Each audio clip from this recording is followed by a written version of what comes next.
थोड़ा बंगाल के बारे में बताइए, क्योंकि एक ऐसा ये किला है जो बीजेपी नहीं गिरा पा रही है। क्या बंगाल में 2026 में जो चुनाव होगा वो ममता बनर्जी हारेंगी, जीतेंगी, बीजेपी सरकार बनाएगी, टीएमसी सरकार बनाएगी, क्या होने वाला है? 2024 से बता रही हूँ एक ही चीज, अभी मैं चेंज नहीं कर सकती हूँ कि ममता बनर्जी का ये जो है ये आखिरी टर्म है, आखिरी टर्म है।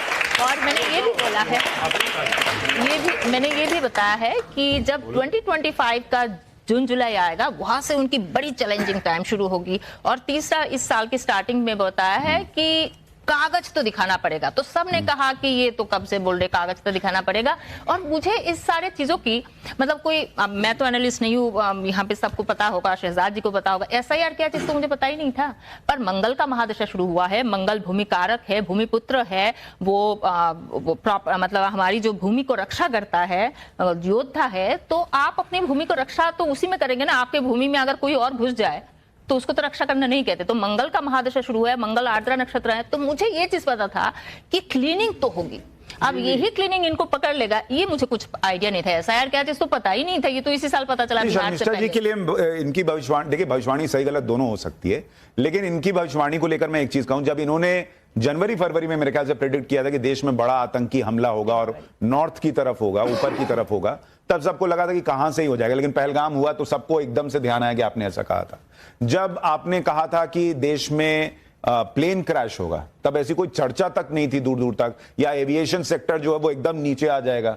अब पिछले साल आप दो घटनाएं याद कीजिए, एक तो एयर इंडिया का प्लेन क्रैश और दूसरा इंडिगो वाला जो क्राइसिस हुआ। तो वो क्या है, जब चीजें हो नहीं रही होती हैं तब पता नहीं चलता, लेकिन दिखने लगती हैं। जैसे अभी अगर विवेक भाई बात करें बंगाल की, बंगाल में ममता बनर्जी को लेकर सड़क पे प्रदर्शन होना, ये सब जो हुआ वो हमने देखा है। लेकिन अभी हाल में जिस तरीके से हुमायूं कबीर ने पार्टी बना ली, वहां पे बाबरी का मुद्दा बड़ा होने लगा, मुसलमान एकदम से, जो ममता बनर्जी का कोर वोट बैंक है, वो एकदम से चैलेंज किया जाने लगा किसी ऐसे व्यक्ति से जो खुद उनकी पार्टी में रहा हो।